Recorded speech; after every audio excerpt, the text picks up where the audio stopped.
पिता परमेश्वर, हम इस शाम की सभा में आपकी उपस्थिति में आए हैं आपकी स्तुति और आराधना करने, और परमेश्वर आपके वचन से सुनने के लिए हम यहाँ पर मौजूद हैं। आपका वचन जीवित है और परमेश्वर हमें जीवित करता है और जिंदा रखता है, और आपका वचन परमेश्वर हमें बदलता है। जैसे हम आपके वचन को मनन करेंगे, आप हमसे बातें कीजिए। यीशु मसीह के नाम से हम प्रार्थना करते हैं, आमीन आमीन।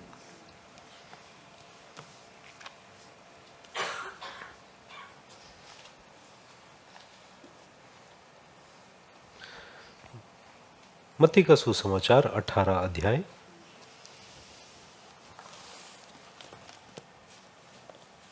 मत्ती का 18।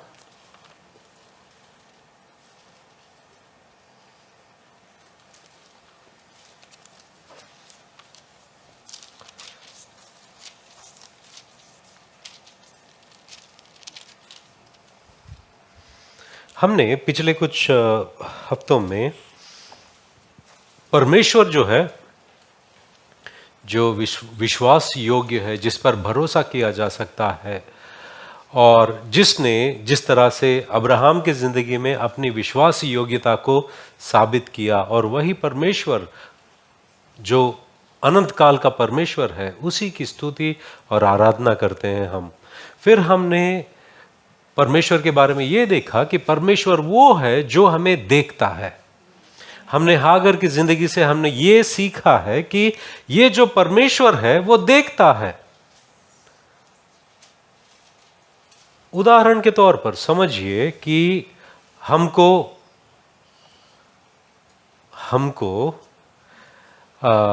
कुछ ज्ञान नहीं कि परमेश्वर नाम का कोई होता है। समझिए, आप उस जगह पर पले बड़े हो जहां पर कोई परमेश्वर पर विश्वास नहीं करता, या परमेश्वर नाम का कोई है इसकी जानकारी भी नहीं है, और वो लोग सिर्फ ऐसे ही आपस में जी रहे हैं, सब कुछ कर रहे हैं, किसी के अंदर भी कोई कल्पना नहीं है। और आपको आकर कोई बताता है कि परमेश्वर है। पहली बात आप पूछोगे कि परमेश्वर क्या होता है, क्योंकि क्या वो एक यंत्र है, क्या वो एक सामान है, क्या वो एक जगह है, क्या वो एक पेड़ पौधा है? परमेश्वर क्या है? तो वो बताएगा परमेश्वर वो है जो सर्वशक्तिमान है, जिसके पास बहुत सारा ताकत है। तो हम ये सोचेंगे सर्वशक्तिमान को किस तरह समझे, तो वो किस तरह समझाएगा? समझिए, आपने अपने पूरे जिंदगी में एक घोड़े को नहीं देखा। किसको नहीं देखा? घोड़े को नहीं देखा। अब मुझे आपको समझाना है कि घोड़ा क्या होता है, तो कैसे समझाऊंगा?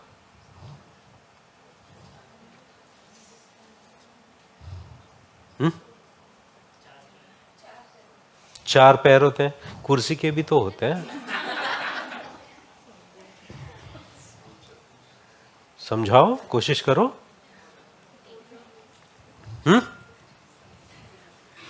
जो चलता है, आप और हम भी चलते हैं, वो एक जानवर है। अच्छी बात है, वहां से शुरुआत कर। अच्छा, तो घोड़ा वो होता है जिसके अंदर जान होती है। सही है? सही है। और आगे बोलो। जान तो पेड़ पौधे में भी होती है, मगर घोड़े को कैसे समझूं मैं?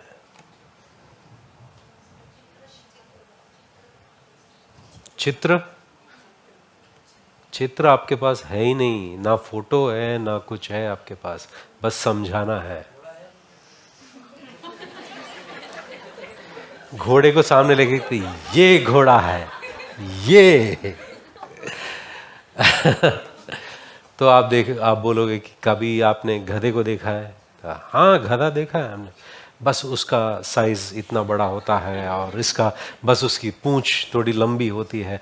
आप आप समझ रहे हो मैं क्या बताना चाह रहा हूं कि कोई चीज आपने जिंदगी में देखी नहीं, उसका विवरण देना हो, उसके बारे में समझाना हो, वो मुश्किल है। यहां पर जब हम परमेश्वर की आराधना कर रहे हैं तो इस बात को समझना जरूरी है कि हमारा जो परमेश्वर जिसकी हम स्तुति और आराधना करते हैं उसका वजूद क्या है, उसका स्वरूप क्या है और उसका स्वभाव क्या है।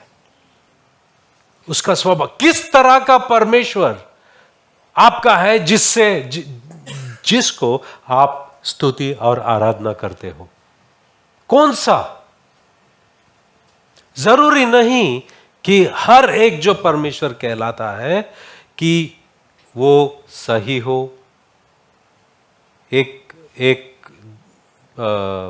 हम अब उतने स्वतंत्र नहीं है कि किसी का भी नाम ले सकते हैं, मगर समझो एक धर्म है और वो धर्म में परमेश्वर जो है वो धोखा देने वाला है। ठीक है, क्या करने वाला है? धोखा देने वाला है।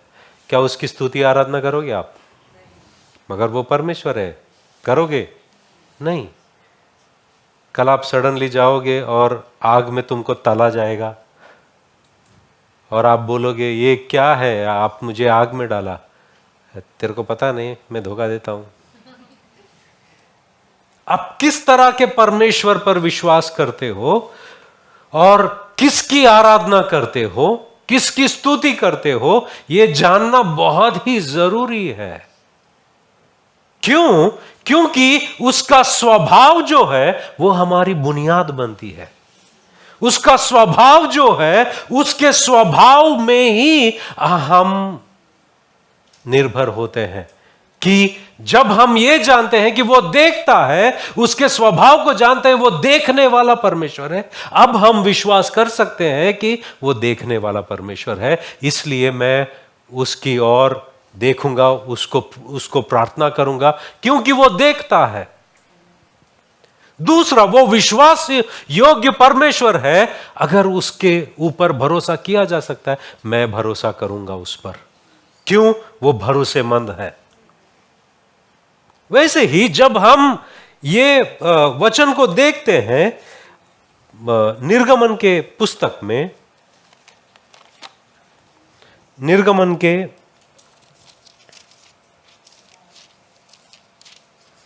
34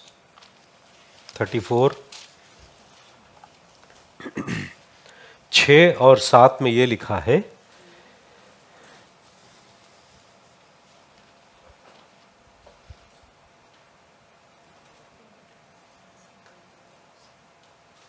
यहां पर मूसा का एक ख्वाहिश था। मूसा का एक ख्वाहिश था कि मैं तुझे देखूं। मूसा का ख्वाहिश था कि वो परमेश्वर को देखे कि मैं तुझे देखना चाहता हूं। और परमेश्वर ने ये जो रिक्वेस्ट है, ये जो मांग है, परमेश्वर को लगा ये पूरे करने लायक है। ये इसकी मांग ऐसी है कि ये पूरे करने लायक है। मगर उसमें कुछ सावधानियों के साथ में परमेश्वर ने उसकी मांग को पूरी की। और 6 और 7 में यहां पर यह लिखा है कि यहोवा उसके सामने होकर यों प्रचार करता हुआ चला, यहोवा यहोवा ईश्वर दयालु और अनुग्रहकारी, कोप करने में धीरजवंत और अति करुणामय और सत्य, हजारों पीढ़ियों तक निरंतर करुणा करने वाला, अधर्म और अपराध और पाप का क्षमा करने वाला है, परंतु दोषी को वह किसी प्रकार निर्दोष न ठहराएगा।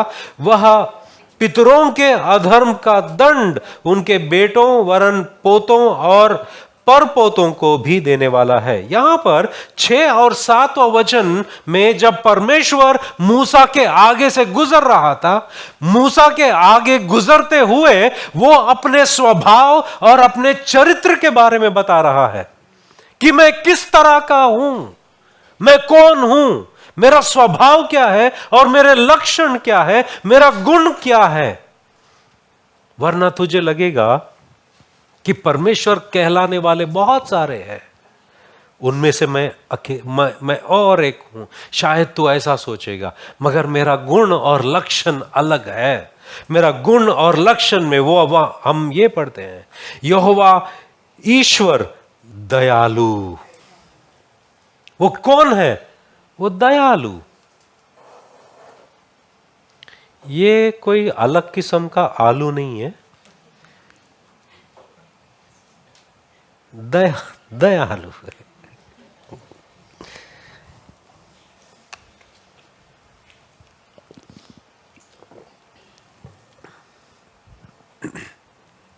नहीं तो आप ढूंढने निकलोगे, कहां मिलेगी? दयालु परमेश्वर, ये उसका स्वभाव है। कभी आपने दया के बारे में सोचा है कि परमेश्वर जब कहता है कि मैं दयालु हूं, मैं दयालु हूं, ईश्वर दयालु और अनुग्रहकारी, कोप करने में धीरजवंत और अति करुणामय और सत्य, ये सब उसके गुण हैं। ये मेरे गुण हैं, इस तरह हूं मैं। वो अपने आप को बयान कर रहा है। अगर कोई भी इंसान परमेश्वर को जानना चाहता है, वो अपने स्वरूप को दिखाने के लिए वो कभी पीछे नहीं हटता, और इस बात से वो प्रसन्न है। यिर्मयाह के किताब में परमेश्वर कहता है कि मैं इस बात से खुश नहीं हूं कि कोई धनवान है, मैं इस बात से खुश नहीं हूं कि कोई ताकतवर हो सकता है, अमीर हो सकता है, मगर भले हुआ तो हुआ, कोई बात नहीं, मगर मैं इस बात में प्रसन्न हूं क्योंकि वो मुझे जानना चाहता है। क्यों? परमेश्वर ऐसा है कि जो कोई उसे जानना चाहता है, उसको अपने आप को बयान करता है, वो अपने आप को छुपाता नहीं। तो यहां पर हम देखते हैं कि उसकी दया, जब हम ये बात सुनते हैं, दया कैसे समझे, परमेश्वर की दया को कैसे समझे, परमेश्वर जब दयालु कहते हैं उसको कैसे समझे? इसलिए मत्ती के सुसमाचार के 18 अध्याय में हम उसकी दया को देखते हैं।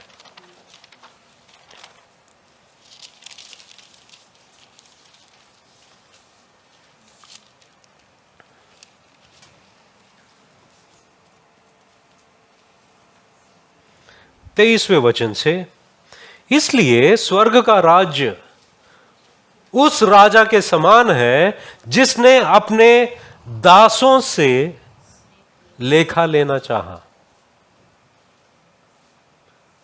जब वह लेखा लेने लगा तो एक जन उसके सामने लाया गया जो 10,000 तोड़े का कर्जदार था। यह कौन था? कर्जदार था। ये कर्जदार था, और कितने? 10,000 तोड़े का कर्जदार था। 10,000 तोड़े।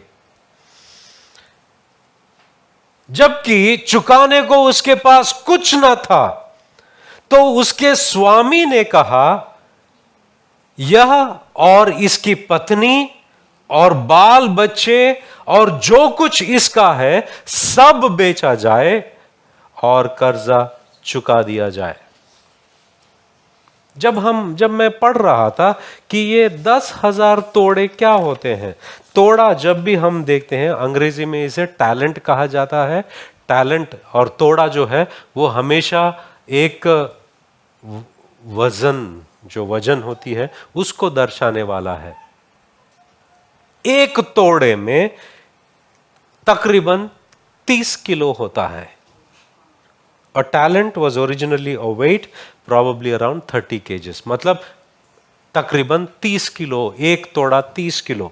जब भी तोड़े, एक तोड़े, जब हम बात करते हैं तोड़े के, ये मुझे 10,000 तोड़े कर्जदार है, तोड़े जब भी इस्तेमाल किया जाता है, क्या हम तोल रहे हैं उसमें या तो सोना या तो चांदी। कोई ये नहीं कहेगा कि ये 10,000 तोड़े लोहे का है, ऐसा कोई बोलेगा नहीं। ये सुनने में भी अजीब लगेगा, ये कैसा कर्जा है। क्योंकि उस जमाने में जब भी तोड़े बात होती है, उसका मतलब यही है कि या तो चांदी या तो सोना। ज्यादातर थियोलॉजियंस ये कहते हैं उस वक्त चांदी की बात हो रही है। जब हम देखते हैं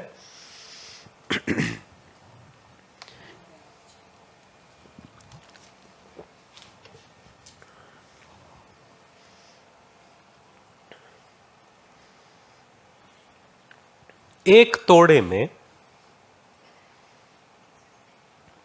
अगर हम देखा जाए 10,000 तोड़े तो कितने हो गए? 300 किलो, 300 टन्स, 300 टन्स, 300 किलो का सोना। 300 या 3,000? अच्छा, मैथमेटिक्स बहुत आती है आप लोगों को। 3,000 किलो का चांदी, 3,000 किलो का चांदी, इसको किसको देना है? राजा को देना है, राजा को देना है। तो राजा ने क्या कहा इससे कि जब हम देखते हैं 24वां वचन, 25वां वचन, जबकि चुकाने को उसके पास कुछ ना था, तो उसके स्वामी ने कहा यह और इसकी पत्नी और बाल बच्चे और जो कुछ इसका है सब बेचा जाए और कर्जा चुका दिया जाए। क्या यह राजा सही कर रहा था? हाँ? आशा क्यों गलत लगता है आपको?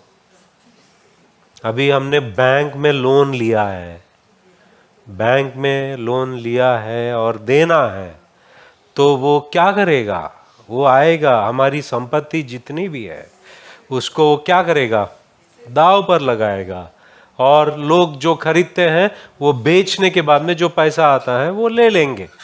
ये होता है कि नहीं? अभी राजा के हक में ये बात है कि नहीं? क्या राजा कुछ गलती कर रहा है? अरे बोलो, नहीं कर रहा है। वो नहीं कर रहा है क्योंकि उसका हक है। वो ऐसा करना गैर कानूनी नहीं है, वो कानून के दायरे में है। वो ऐसा करना उसके संप्रदाय के खिलाफ नहीं है, वो जायज है। ऐसा करना लोगों के नजर में भी गलत नहीं है।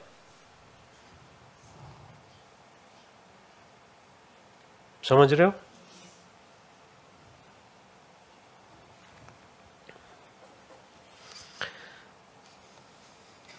वचन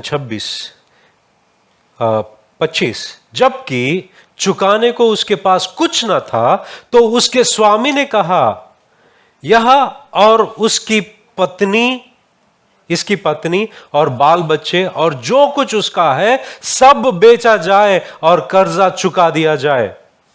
26 में लिखा है, इस पर उस दास ने गिरकर उसे प्रणाम किया और कहा, हे स्वामी धीरज धर, मैं सब कुछ भर दूंगा। 3,000 किलो का चांदी, और ये बोल रहा है सब कुछ चुकाऊंगा, और इसके पास कुछ है नहीं। क्या ये चुका पाएगा?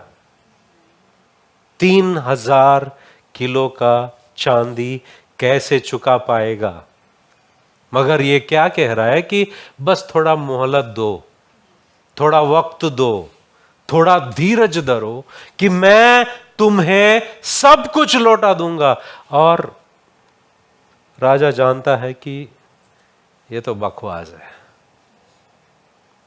इसकी पूरी जिंदगी 100 बार ये जिंदा होगा तो भी ये पूरा नहीं होगा।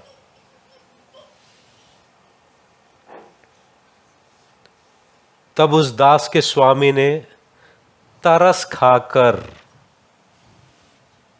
उसे छोड़ दिया और उसका कर्जा भी क्षमा कर दिया। वो तो मोहलत मांग रहा था, वक्त मांग रहा था, मगर राजा को समझ में आ गया कि ये इतने जिंदगियों के बावजूद भी ये मेरा कर्जा कभी मिटा नहीं पाएगा, कभी चुका नहीं पाएगा। मैं तरस खाता हूं। इसी को हम दया कहते हैं। एक तरफ है न्याय, उसका न्याय यह है कि इन सारे लोगों को बेच दो। वो बेचने के बाद में उनका क्या होगा, इससे मेरा कोई लेना देना नहीं, मेरा कोई वास्ता नहीं, मैं मेरे कानून के दायरे में हूं, इनको सब बेच दो, जो भी मिलेगा वो मेरा है। ये कानून है, ये रिवाज है, ये रीति है, इसमें कोई गलती नहीं। मगर राजा ने चुना कि इस पर दया दिखाए। दया जो है, इसलिए जब हम परमेश्वर को कहते हैं कि परमेश्वर दयालु है, हम ये कह रहे हैं कि मैं मेरे पूरे जिंदगी में ऐसे 100 जिंदगियों को जीकर भी कभी भी मैं उसका कर्जा चुका नहीं सकता, मेरे गुनाहों का कर्जा चुका नहीं सकता। इसके बावजूद भी उसने मुझे क्षमा किया। यह उसकी दया है। जब आप कहते हो ना, परमेश्वर तू दयालु है, वो दया समझने की कोशिश करो कि दया क्या होती है। What is mercy? बिना दया को समझे, दया को समझना, आप उसके दया को तभी समझोगे जब उसके न्यायी होने का लक्षण समझ पाओगे। Only you will appreciate, only you will value the mercy of God when you know the justice of God. जब उसका न्यायी होने का और सख्ती दिखाने का लक्षण जब आप समझोगे, तभी दया क्या होती है वो बात समझ पाओगे आप। जब हम यहां पर देखते हैं, वो राजा कोई गलत नहीं कर रहा था, वो राजा कभी गलत नहीं करता, मगर ये जो परमेश्वर जो हम जिसकी स्तुति करते हैं, जिसकी आराधना करते हैं, वो दयालु है, वो दयालु परमेश्वर है, ये उसका स्वभाव है। जब हम देखते हैं कि पहला राजाओं का किताब में एक बहुत ही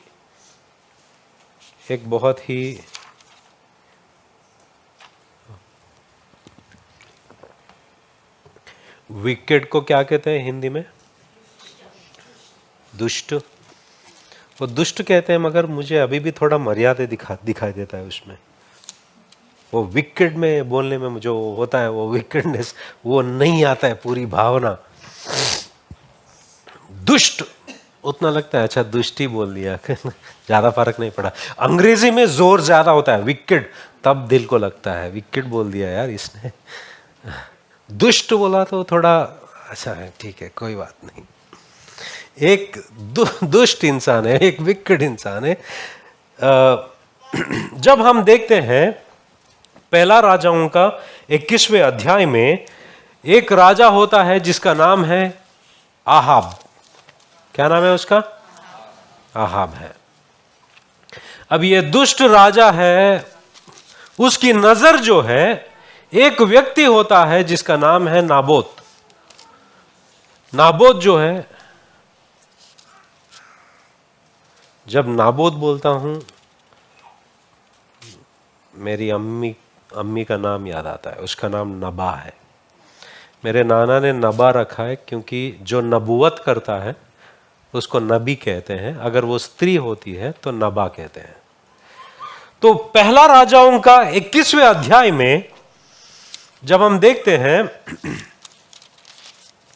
नाबोत नामक एक इजरायली की एक दाख की बारी शोमरोन के राजा आहाब के राज मंदिर के पास इजराइल में थी।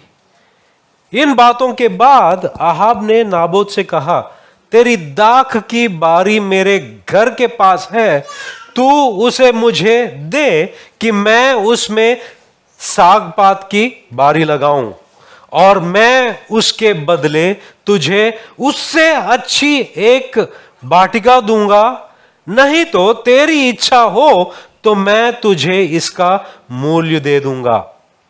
नाबोत ने आहाब से कहा, यहोवा ना करे कि मैं अपने पुरखाओं का निज भाग तुझे दूं। नाबोत कहता है, मैं नहीं दे सकता, ये जो बाग आप मांग रहे हो इसे मैं नहीं दे सकता। क्यों नहीं दे सकते? ऑफर अच्छा था ना। आहाब ने जो बोला है कि इसकी जो भी रकम है मैं देने के लिए तैयार हूं, अगर इसके बदले में और भी अच्छा बाग है वो मैं देने के लिए तैयार हूं, जैसा आपका हो। मगर नाबोत कहता है कि परमेश्वर ना करे, यहोवा ना करे कि मैं अपनी पुरखों का निज बाग तुझे दूं। क्यों? ये देने के लिए क्यों नहीं तैयार रहे? ऑफर तो वाजिब था, मतलब ऑफर जो भी था वो ठीक था, है कि नहीं? क्योंकि नाबोत जो है वो वचनों को ध्यान में रखते हुए जो वचन कहता है, कुछ वचनों को हम देखेंगे पुराने नियम में। लय व्यवस्था 25 का 23 पढ़िए कोई।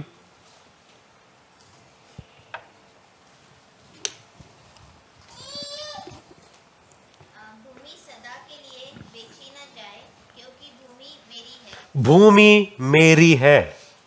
परमेश्वर कहता है भूमि मेरी है। और उसमें तुम परदेशी और बाहरी होगे। हाँ, और एक नंबर्स गिनती 36 का 7। और इस्राएलियों के किसी गोत्र का भाग दूसरे गोत्र के भाग में ना मिलने पाए। इस्राएली अपने अपने मूल पुरुष के गोत्र के भाग पर बने रहे। The inheritance of the people of Israel shall not be transferred from one tribe to another. एक गोत्र से दूसरे गोत्र वालों को नहीं दिया जाएगा। तो जब नाबोत कह रहा है मैं नहीं दे सकता आपको, क्योंकि ये वचनों को ध्यान में रख के कह रहे, ना तो मैं बेच सकता हूं ना तो मैं दे सकता हूं, क्योंकि यहोवा ने ऐसा करने से मना किया है। अभी वो घर जाता है, घर जाकर क्या कहता है?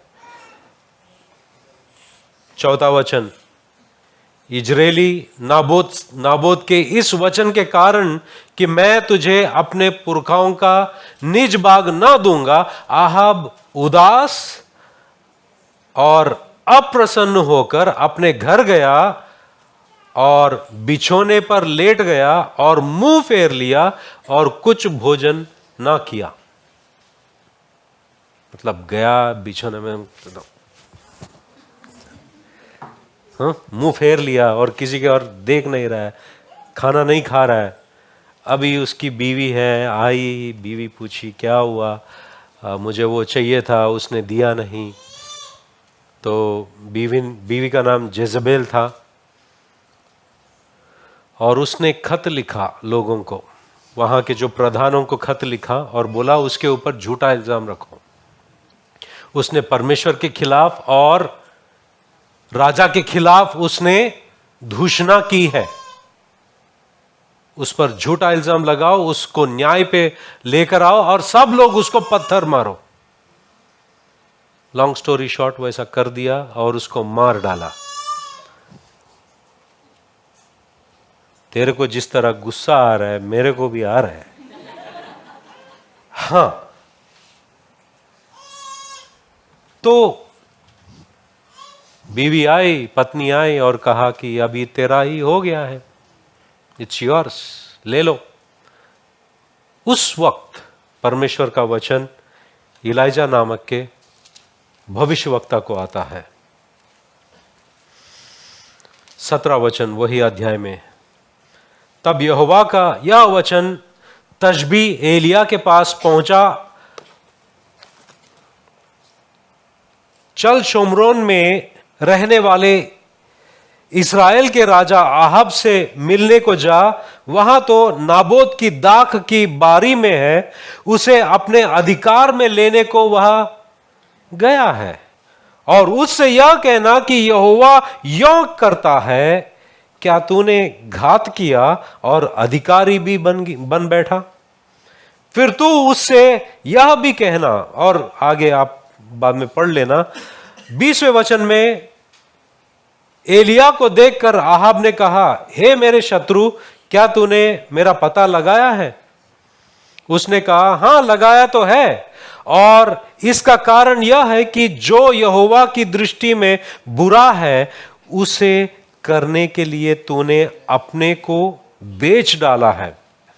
मैं तुझ पर ऐसी विपत्ति डालूंगा कि तुझे पूरी रीति से मिटा डालूंगा, और आहाब के घर के एक एक लड़के को, और क्या बंधुए क्या स्वाधीन इस्राएल में हर एक रहने वाले को भी नष्ट कर डालूंगा।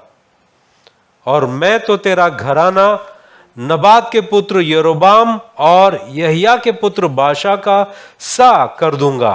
और यहां पर देखो, परमेश्वर जो है उसके ऊपर बहुत सारे न्याय वचन को उसको बताते हैं कि मैं तेरे साथ ये करूंगा, ये करूंगा, ये करूंगा। और जब इन वचनों को हम देखते हैं 25 और 26 में देखते हैं, सचमुच आहाब के तुल्य और कोई ना था जिसने अपनी पत्नी यिजबेल के उकसाने पर वह काम करने को यहोवा की दृष्टि में बुरा है अपने को बेच डाला था। वह तो उन एमोरियों के समान जिनको यहोवा ने इस्राएलियों के सामने से देश से निकाला था, बहुत ही घिनौना काम करता था, अर्थात मूर्तों की उपासना करने लगा था। जब 27 और 28 में हम देखते हैं, यहां पर हम परमेश्वर के अनुग्रह को देखते हैं। मगर उससे पहले, क्या परमेश्वर इस तरह से न्याय देना सही है? क्या परमेश्वर का न्याय देना सही है? अभी सोचने लगे हो, हां सही है, क्योंकि उसने ऐसा काम किया है कि नहीं? अभी आप लोग डर रहे हो, हां बोलूं कि ना बोलूं? हां, मगर यहां पर देखो 27, एलिया के ये वचन सुनकर आहाब ने अपने वस्त्र फाड़े और अपनी देह पर टाट लपेटकर उपवास करने और टाट ही आड़े पड़ा रहने लगा और दबे पांवों चलने लगा। तब यहोवा का यह वचन तिशबी एलिया के पास पास पहुंचा, क्या तूने देखा है कि आहाब मेरे सामने नम्र बन गया है? इस कारण कि वह मेरे सामने नम्र बन गया है, मैं वह विपत्ति उसके जीते जी उस पर ना डालूंगा। इसने क्या किया? एक व्यक्ति को मार डाला, उसके बगीचे को ले लिया, अपना कर लिया। तो क्या परमेश्वर इसके ऊपर दया दिखाया? क्या परमेश्वर ने सही किया? अगर आप होते तो क्या करते? आप बोलोगे तू दया के लायक नहीं है। क्या करोगे? दया के लायक नहीं है, तुझे तो ऐसा मारना चाहिए, अरे तुझे तो ऐसा करना चाहिए, अरे तू तो अरे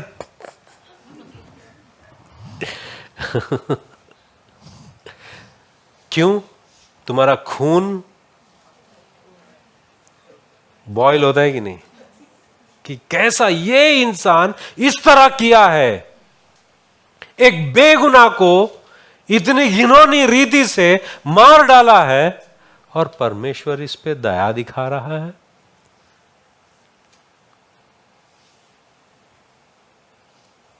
क्या परमेश्वर इस पर दया दिखाया, ये सही किया है? ऐसा करना चाहिए था परमेश्वर को? दूसरा बताता हूं मैं आपको।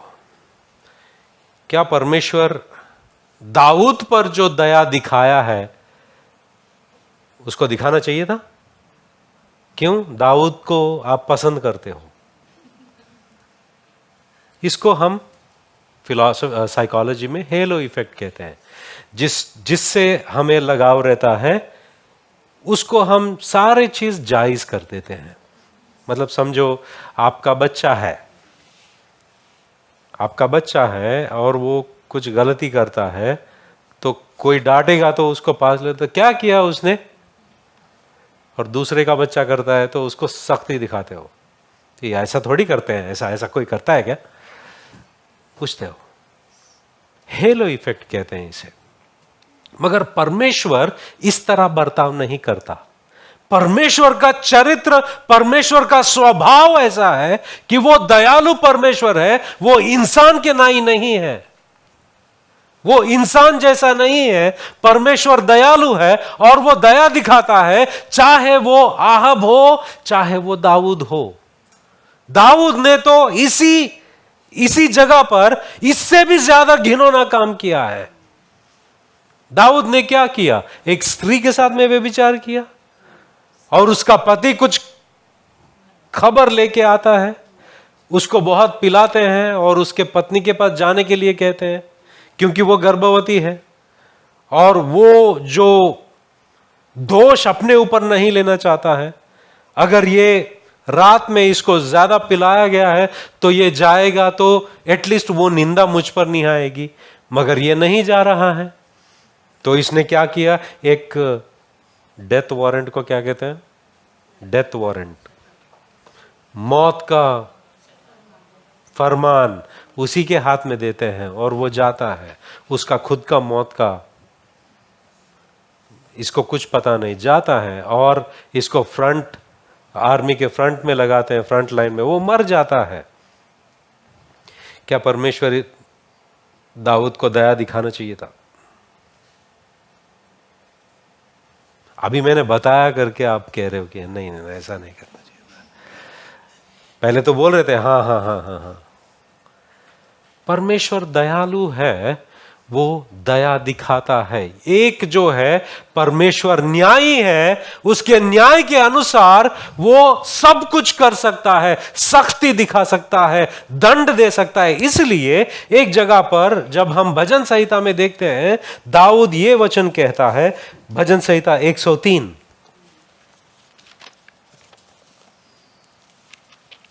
भजन संहिता 103 में वचन 6 पढ़ते हैं। वहां पर यह लिखा है कि यहोवा सब पिसे हुओं के लिए धर्म और न्याय के काम करता है। 8, यहोवा दयालु और अनुग्रहकारी, विलंब से कोप करने वाला और अति करुणामय है। 10वां वचन, उसने हमारे पापों के अनुसार हमसे व्यवहार नहीं किया, इसी को हम दया कहते हैं। उसने हमारे पापों के अनुसार हमसे व्यवहार नहीं किया और ना हमारे अधर्म के कामों के अनुसार हमको बदला दिया है, इसी को हम दया कहते हैं। क्योंकि जब वो राजा को जान पड़ा कि ये इतना सारा जो कर्जा है ये कभी भी ये दे नहीं सकता है, तो उसने क्या किया, इसे माफ कर दिया। वो परमेश्वर का दया है। वो जानता है हम एक को, हम सबको वो जानता है कि ये लोग 100 बार जीने के बावजूद भी ये लोग अपने गुनाहों के लिए कुछ नहीं कर पाएंगे, उसका कर्जा फेड़ नहीं पाएंगे, तो उसने माफ किया। इसलिए हम जब परमेश्वर के पास आते हैं और कहते हैं तू दयालु है, क्योंकि हम समझते हैं हम कितने गुनहगार हैं, हमने कितने गुनाह की है, हमारा कर्जा कितना है। अभी जब मैं आपको बता रहा था कि एक तोड़ा कितना होता है, उसमें कितने सिक्के होते हैं, 300 या 10,000 तोड़े में कितने सारे, ये कैलकुलेशन की बात नहीं है। यहां पर कैलकुलेट करने के लिए नहीं बोल रहा है वचन, हमें यह बता रहा है कि कर्जा बहुत है, फेड़ने लायक नहीं है, ना हम फेड़ सकते हैं। हमारे गुनाहों की कर्जा ऐसा है। जब हम मत्ती के सुसमाचार 18 में दोबारा जाते हैं, वहां पर देखते हैं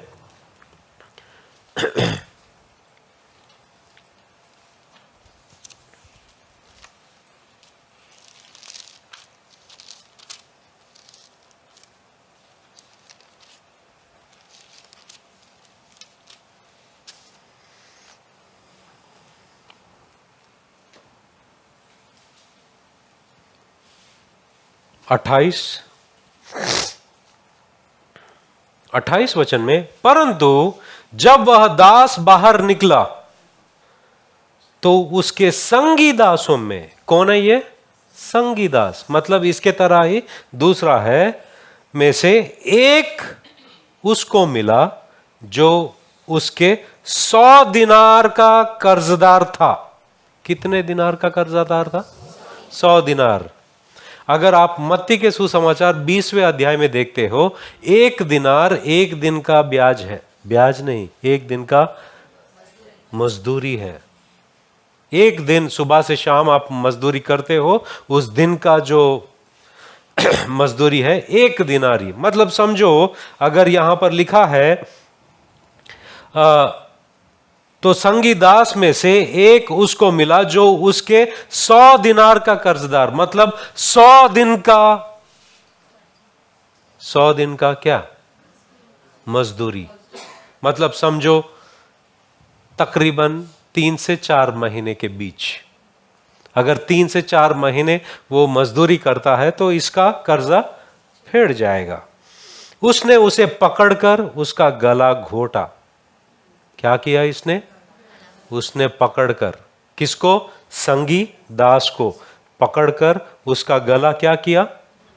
घोटा। मैं दाल घोटना जानता हूं, मगर गला घोटना क्या है? दाल घोटा है आपने? मैं जानता हूं, मगर गला, अच्छा ऐसे कैसे किया मालूम नहीं, गला घोटा उसका, मतलब घोटा मतलब शायद और एक स्क्वीजिंग।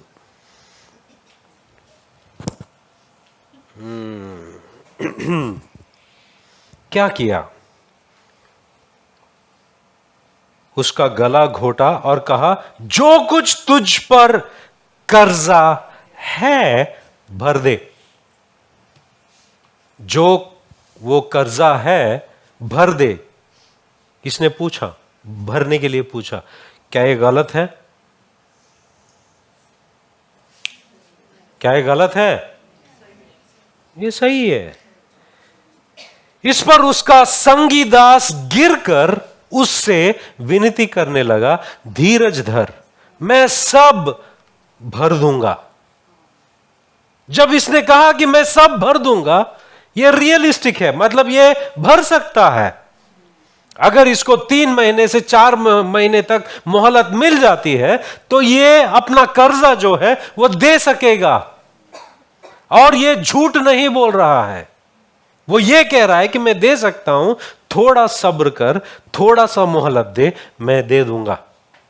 मगर वो क्या कह रहा है? उसने ना माना, परंतु जाकर उसे बंदी गृह में डाल दिया कि जब तक कर्जा भर ना दे तब तक वहीं रहे। क्या ये इंसान गलत है? क्या ये इंसान गलत है?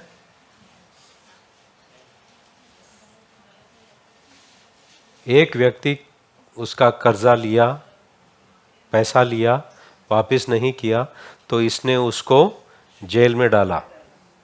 उस जमाने में अगर कोई कर्जा लेता है और फेड़ नहीं पाता तो उसे एक कोठरी में डालते हैं, बंद करते हैं और वहां पर उसे काम का मौका देते हैं। जब वो काम पूरा करके पैसा सब चुकाएगा तब तक उसको वो कोठरी में से बाहर नहीं निकालते। इसके बारे में कुछ पढ़ना है आपको, मत्ती के सुसमाचार 5।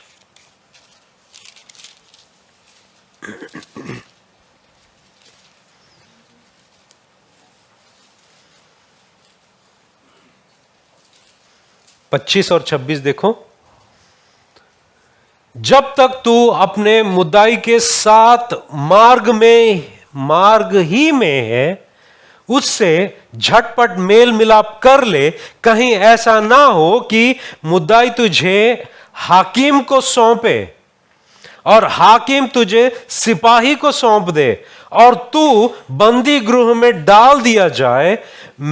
मैं तुझसे सच सच कहता हूं कि जब तक तू कौड़ी कौड़ी भर न दे तब तक वहां से छूटने ना पाएगा। तो अब समझा आपको उस जमाने में कैसा होता था कि आपको अंदर डालते और तब तक आखिरी चीज तक। तो यहां पर कानून उन्हें ये एक फैसिलिटी देता है, ये एक क्या बोलते हैं इसको, अधिकार, अधिकार का सुविधा, सुविधा राइट वर्ड,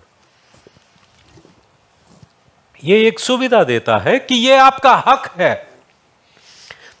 क्या इसने पैसा लिया? हां लिया। तो क्या उसने लौटाया? नहीं, नहीं लौटाया। तो ये आपका हक बनता है कि उसे कोठरी में डाल दो। तो मुझे बताइए, क्या ये इंसान सही किया है? क्या ये इंसान सही किया है? इसने सही किया है।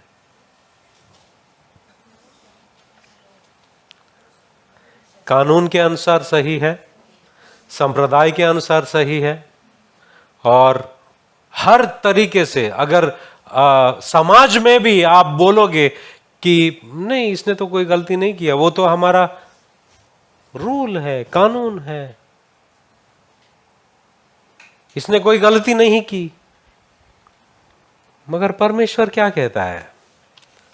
18 में देखो, 31, उसके संगी दास यह जो उसका था, यहां जो हुआ था देखकर बहुत उदास हुए और जाकर अपने स्वामी को पूरा हाल बता दिया। तब उसके स्वामी ने उसको बुलाकर उससे कहा, हे दुष्ट दास, हे दुष्ट दास। तो इसने कहा, मैं क्यों दुष्ट बना? मैं तो सही कर रहा था, जो कानून में है उस हिसाब से मैं कर रहा था, जो कानून मुझे जो हक देता है वो हक के दायरे में हूं मैं गलत नहीं किया। राजा कहता है तू दुष्ट है। राजा क्या कहता है? तू दुष्ट है, तेरे अंदर दुष्टता है। कैसे? क्या हमारा कानून नहीं है? क्या इस तरह से करना गलत है? वो कहते हैं तू दुष्ट है। अभी मुझे बात समझ में नहीं आया, मुझे ये कैसा आप दुष्ट कह रहे हो? राजा कहता है तू दुष्ट है। क्यों दुष्ट है? क्यों दुष्ट है? वचन लिखा है, हे दुष्ट दास, तूने जो मुझसे विनती की तो मैंने तेरा वह पूरा कर्जा क्षमा कर दिया। इसलिए जैसे मैंने तुझ पर दया की वैसे ही क्या तुझे भी अपने संगी दास पर दया करना नहीं चाहिए था? यहां पर कानून की बात नहीं हो रही है, यहां पर कानून की बात नहीं हो रही है, संप्रदाय की बात नहीं हो रही है, हक की बात नहीं हो रही है, यहां पर दया की बात हो रही है। और राजा कह रहा है कि जैसा मैंने तुझ पर दया दिखाया, क्योंकि मैं न्याय दिखा सकता था मगर दया दिखाने की चुनौती, दया दिखाने की जो बात थी मैंने चुन लिया था। I chose to show mercy. मैंने तुझ पर न्याय कर सकता था मगर मैंने दया दिखाया। तू भी जिस तरह से मैं हूं उस तरह से तू भी कर सकता था मगर तूने न्याय चुना। तुमने न्याय चुना, इसलिए उसे कहता है तू दुष्ट है, तू दुष्ट है, तेरे अंदर दुष्टता है। काफी बार जब हम देखते हैं कलीसिया हो, एक मसीही जिंदगी हो, मैं शुरुआत में यह सवाल पूछा कि आपकी बुनियाद क्या है, आप कौन से परमेश्वर पर विश्वास करते हो, किस परमेश्वर की आराधना करते हो, उसका वजूद क्या है, उसका लक्षण क्या है, उसका स्वभाव क्या है? तो मूसा को वो कहता है कि मैं दयालु परमेश्वर हूं, ये मेरा स्वभाव है। मैं दयालु परमेश्वर हूं, ये मेरा स्वभाव है। और वो दया दिखाता है, कठोर से कठोर इंसान के ऊपर दया दिखाता है, जिसके बारे में सुनकर हमको नफरत होती है, परमेश्वर उसे भी माफ करता है। एक कहानी सुनाता हूं मैं।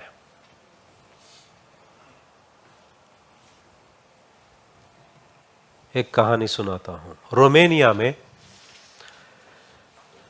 एक पासबान है, वुम्बर्ट उनका नाम है। क्योंकि वो कम्युनिस्ट रेजिम में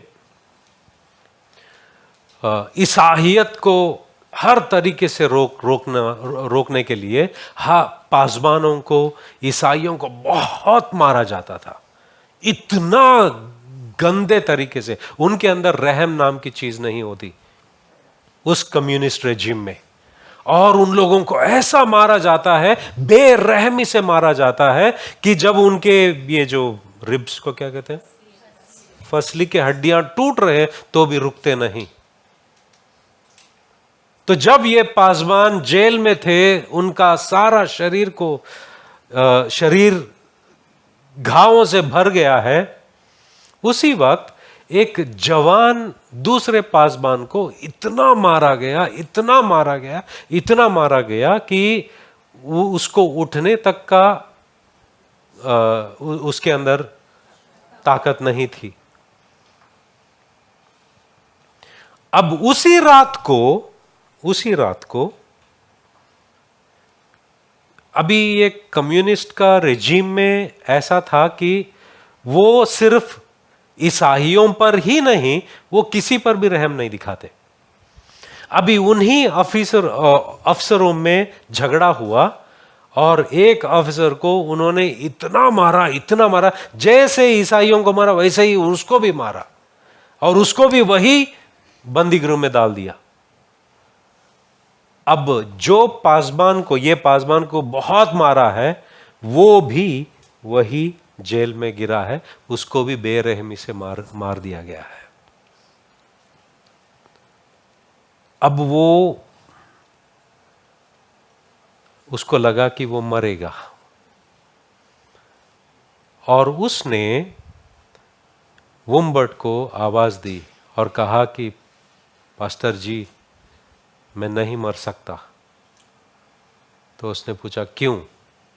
मैंने बहुत घिनौने काम की है, मैं नहीं मर सकता, क्योंकि मैं मरूंगा तो मेरा क्या होगा मुझे पता नहीं। तब ये जो ऑफिसर ने ये बातें जो कही है, ये बातों को वो जो जवान पासबान है उसने सुन लिया और उसने दोनों दूसरे विश्वासियों को बुलाया और उनके कंधे के मदद से वहां तक ले जाने के लिए कहा। अभी वो गिर पड़ा है, वो ऑफिसर, उसके सर के ऊपर हाथ रख के उसको क्या कहते हैं, कैरेसिंग को क्या कहते हैं हिंदी में, क्या कहते हैं? सहलाना। कौन बोला है? सहलाना। यह सहला रहा था।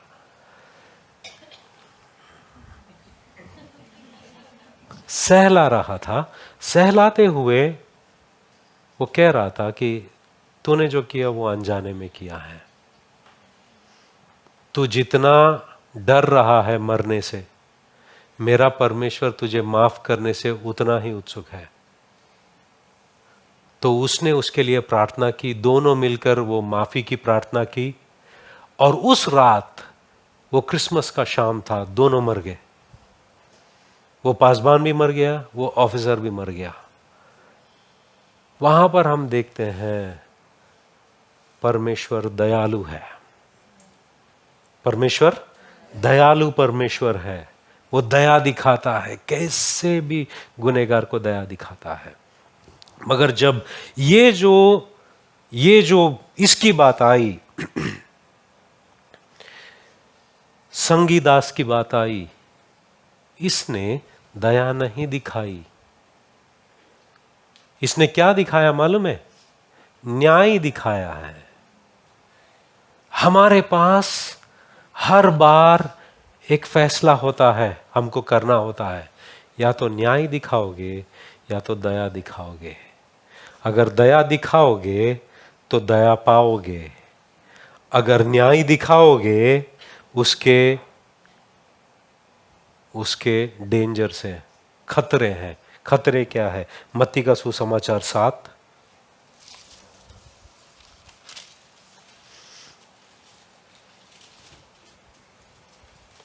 मत्ती का सुसमाचार 7 में वहां पर लिखा गया है कि दोष मत लगाओ कि तुम पर भी दोष ना लगा जाएगा। जज not, you shall not be judged. मतलब अगर एक बार दोष लगाना शुरू हो गया है, परमेश्वर वो सारी चीजों को, उन सारी चीजों की खुदाई करेगा और देखेगा, तुमको दिखाएगा कि देख तेरा चिट्टा। तो क्या चुनते हो आप? वचन दो, ये पहला डेंजर है। वचन दो, क्योंकि जिस प्रकार का तुम दोष लगाते हो उसी प्रकार का तुम पर भी दोष लगाया जाएगा, और जिस नाप से तुम नापते हो उसी नाप से तुम्हारे लिए भी नापा जाएगा। क्या नापदंड इस्तेमाल करते हो, वही नापदंड परमेश्वर आपके लिए इस्तेमाल करेगा। हम कैसे हैं पता है? हम इतने दुष्ट हैं, दुष्ट अभी भी मुझे थोड़ा अच्छा लगता है, मगर हम इतने विकेड हैं कि हमारा ऐसा होता है कि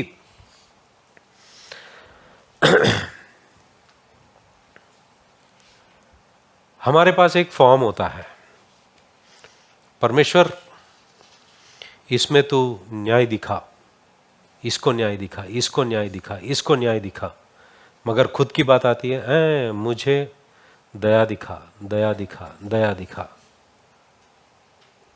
उसको तो छोड़ना ही मत परमेश्वर, उसको तो तू छोड़ेगा ही नहीं। मुझको दया। मगर परमेश्वर कहता है कि तू चुन क्या चाहिए। या तो तू मेरे स्वभाव में रह सकता है, या तो न्याय चुनेगा। अगर न्याय चुनेगा तुझे न्याय दिया जाएगा, मगर तुरंत क्या होगा? तेरा भी न्याय होगा, तेरा भी न्याय होगा। हर चीज वो मैं निकालूंगा, एक चीज नहीं, सब।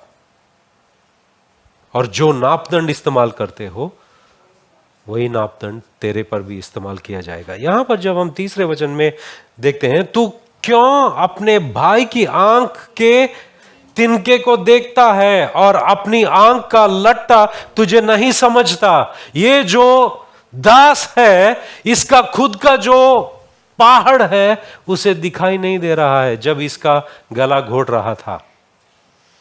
शायद इसने आपके खिलाफ एक बात में उसने गलती की होगी, जो न्याय चुन रहे हो, मगर परमेश्वर पहाड़ दिखा रहा है कि इसका क्या, इसका क्या।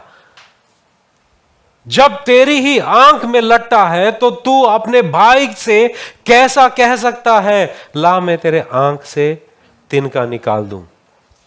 हे कपटी, हे ढोंगी, हे कपटी, पहले अपनी आंख में से लट्टा निकाल ले, तब तू अपने भाई की आंख का तिनका भली भांति से देखकर निकाल सकेगा।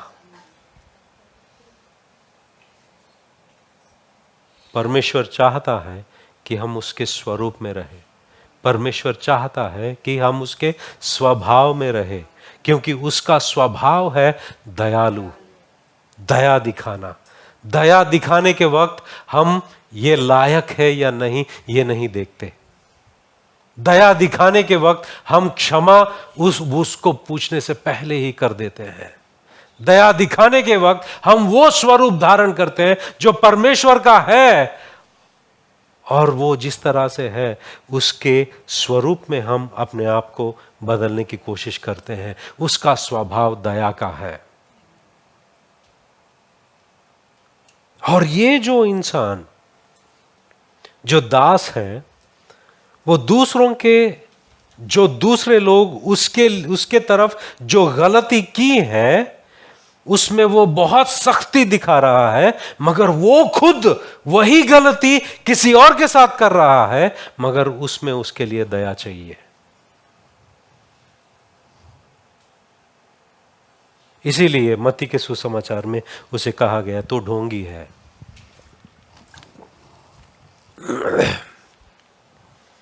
तो कपटी है। परमेश्वर क्या चाहता है? परमेश्वर दयालु है। जब 20वें अध्याय में जब हम देखते हैं मत्ती के सुसमाचार, सुबह से लेकर शाम तक काम करने के लिए एक व्यक्ति होता है, कुछ लोगों को उन्होंने मजदूरी पर बुला लेता है, 1 देनारी पर काम करने के लिए वो तैयार होते हैं। जब शाम होता है सबको 1 देनारी देते हैं, मगर यही मालिक क्या करता है, दोपहर में और शाम को कुछ लोगों को लेकर आते हैं काम करने के लिए। जब शाम को और दोपहर में जो लोग आते हैं उनको 1 देनारी देता है, तो सुबह से जो काम कर रहे थे उन लोग को लगता है कि हमको ज्यादा मिलेगा, मगर उनको भी 1 देनारी मिलता है। तो वो लोग कहते हैं कि ये तो गलत बात है, ये तो अच्छी बात नहीं है कि उनको भी आपने उतना ही दिया, हमको भी ऐसा दिया है। तो वो कहता है कि क्या मैं मेरे पैसों से मुझे जो करना है वो नहीं कर सकता? कर सकता हूं। क्या तुम्हारे साथ में मैं अन्याय किया है? नहीं किया है। तुम्हारी मजदूरी 1 देनारी है, उसके लिए तुम अग्रीड हो, मैं दिया है, मैं इन पर दया दिखाई है, मैं भला हूं, क्या इस बात से तुझे जलन होती है? मैं भला हूं, मैं दयालु हूं, क्या इस बात से तुझे जलन होती है? क्योंकि इन लोगों को पसंद नहीं आ रहा। ऐसा ही जोना भी था। योना, जोना क्या बोलते हैं? योना, उर्दू में यूनुस बोलते हैं हम लोग। यूनुस भी, योना भी ऐसा ही था। नहीं नहीं नहीं, उनको माफ नहीं करेगा, उनको तबाह कर दो, उनको तबाह कर दो। परमेश्वर कहता है कि मैं दयालु हूं और दयालु रहूंगा, दया दिखाना मेरा स्वभाव है। अगर एक कलीसिया में हम सब एक दूसरे के ऊपर दया दिखाते हैं, वो कलीसिया बहुत मजबूत बनता है। अगर एक कलीसिया दया दिखाने में परमेश्वर के स्वरूप में बदले जाते हैं, जैसे कि लिखा है मत्ती के सुसमाचार, कोई पढ़िए 5:7, और कोई पढ़िए लूका का 6:36। धन्य है वे जो दयावंत हैं, क्योंकि उन पर दया की जाएगी। उन पर दया की जाएगी। अगला लूका 6:36।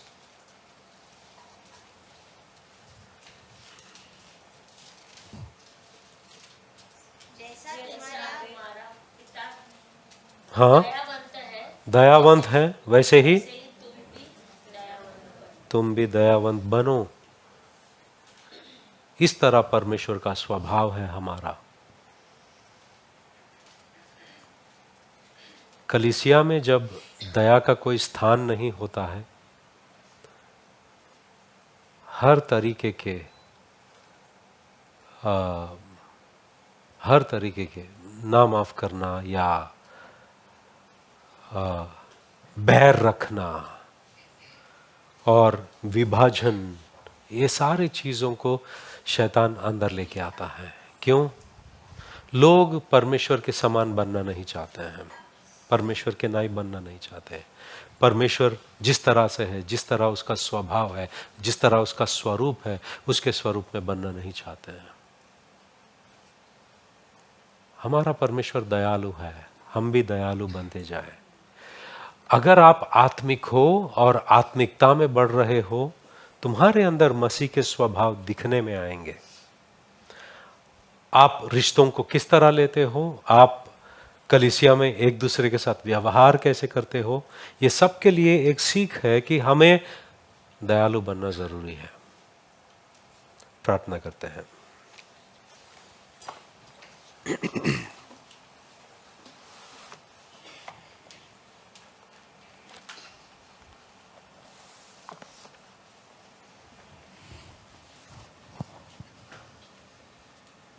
पिता परमेश्वर, मैं विनती करता हूँ, प्रार्थना करता हूँ कि परमेश्वर इस कलीसिया में हर एक सदस्य अपनी आत्मिक जिंदगी को ये जो तेरा स्वभाव है दयालुपन का, उसी तरह उस स्वभाव में अपने आप को बनते जाए,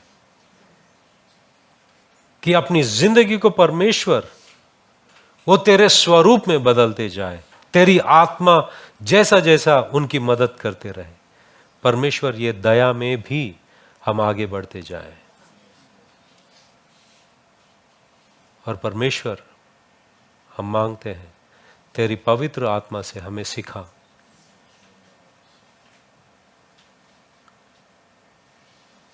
हमें बदल दे परमेश्वर, ताकि हम तेरी तरह बने।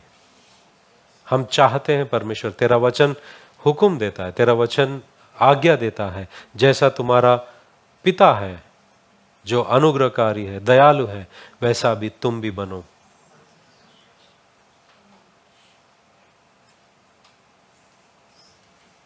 परमेश्वर, हमें मदद कर, हमारी सहायता कर,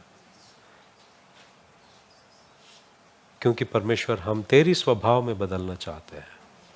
यीशु मसीह के नाम से हम प्रार्थना करते हैं, आमीन।